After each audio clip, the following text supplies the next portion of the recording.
There is a liquid sitting under your kitchen sink right now that can kill a weed in 24 hours. Not slow it down, not stress it, kill it. The same liquid ancient farmers used to clear field boundaries before the first synthetic herbicide ever existed. The same liquid a government research station tested, documented, and quietly filed away. It costs $2. It has no patent. And yet, when most people see weeds in their driveway, they walk straight past that bottle and drive to the store to buy the $40 branded chemical instead. This is not a new discovery. That is what makes it strange. The liquid is cheap, old, and sitting in grocery stores, cleaning cabinets, and kitchen cupboards all over the country. It works on crabgrass, dandelions, thistle, bindweed, and nutsedge. No patent, no prescription, no annual seed system designed to survive it. And it leaves no chemical residue behind in the soil. Sumerian farmers knew it. Roman military engineers used it. 19th century American homesteaders kept it in the barn. And then, within a single generation, it vanished. Not from existence, but from every gardening guide, every extension office curriculum, every hardware store recommendation. Replaced by a category of products that require a new purchase every single season, from companies that hold the patents on both the herbicide and the crop engineered to survive it. A government research station tested it against the most widely used herbicide in the world. The results were documented. The file was not widely distributed. Not a scientific problem, an economic one. Welcome to my channel. Every video unearths one more secret they forgot to bury deeper. So the real question is not whether this liquid works. The real question is, how did one of the simplest weed control tools in household chemistry become invisible, while sitting under the sink the entire time? In the 3rd millennium BCE, Sumerian farmers in Mesopotamia did not wait for weeds to take over a field. They acted early at the boundary. Fermented grape vinegar, a byproduct of their own food production, was poured along crop rows and field edges to suppress unwanted growth before it could compete with grain. Clay tablets from the Ur III period, among the oldest agricultural records ever recovered, describe the use of acidic solutions as part of routine land management. The smell would have been sharp, the effect visible within a day. The knowledge traveled. Roman military engineers used concentrated vinegar to keep roads, encampments, and fortified perimeters clear of vegetation. A cleared road was a fast road. A fast road kept an army alive. The Roman agricultural writer Cato described acetic acid applications around olive groves and vineyard rows, not as an experiment, but as standard practice. Monastery records from Canterbury and Winchester documented vinegar applications along stone walls and pathways. Monks maintained productive land with precision. They used what fermentation gave them. In 19th century America, rural homesteaders kept vinegar in the barn alongside basic tools, applied to driveways, fence lines, and garden borders, without instruction manuals, without branded labels, and without seasonal repurchase. Wherever people farmed, they fought weeds with the same practical intelligence they used for food, medicine, and survival. Vinegar fit that world perfectly. Sharp enough to damage tender leaves, ordinary enough to keep around, cheap enough that no one needed to sell it to you twice. Not that vinegar was magic, but that precision mattered more than branding. So when modern researchers eventually tested acetic acid in a laboratory setting, they were not discovering something new. They were putting numbers on something older generations already knew by hand. The strongest documented research anchor came from the USDA Agricultural Research Service in the early 2000s, when scientists tested acetic acid, the active compound in vinegar, against common weed species. The results were not imaginary.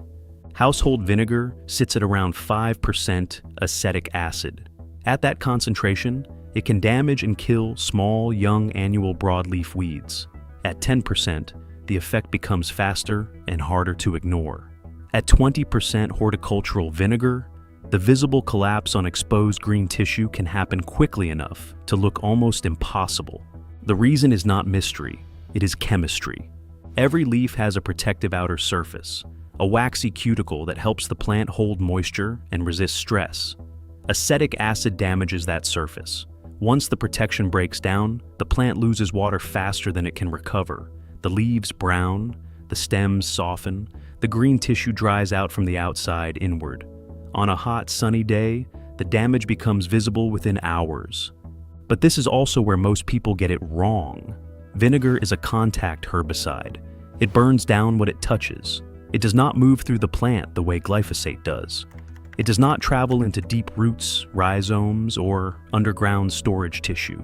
So, on small young weeds, the result can look miraculous. On a mature perennial with deep roots, the top dies and the root survives. Same liquid, different target, different result. That is not failure, that is precision. The research added one more contrast. Acetic acid breaks down relatively quickly after application. Glyphosate, the active ingredient in the world's most widely sold herbicide, can bind to soil particles and remain detectable for up to 174 days. The question was never whether acetic acid worked under the right conditions. The question is why that research never made it to the shelf next to the $40 bottle. So, why have you never heard of this? Modern weed control did not become powerful because one bottle killed one weed. It became powerful because it became a system, a bottle, a brand, a seasonal habit, a seed program, a chemical program. A reason to come back next year and buy the same solution again. The global herbicide market generates more than $33 billion annually. Glyphosate alone accounts for over $8 billion. Bayer acquired Monsanto, Corteva, Syngenta, and BASF, followed with their own programs. And what each of these companies sells is not just a chemical, it is a dependency. Seeds designed to tolerate the matching herbicide. A system engineered to repeat itself every single season. Vinegar does not fit that model. You cannot patent acetic acid. You cannot build the same kind of high-margin system around a $2 bottle that has been sitting in kitchens for thousands of years. So vinegar was not banned. It was not buried in a dramatic act of suppression. It was simply never promoted. Research was underfunded. Extension offices left it out of standard recommendations. Hardware store shelf space went to branded products with marketing budgets. And a generation of homeowners grew up believing that weed control meant standing in front of an aisle and choosing which warning label looked most powerful. You were not taught to reach under the sink. You were taught to reach for your wallet. The modern system did not need vinegar to fail. It only needed people to forget when it worked.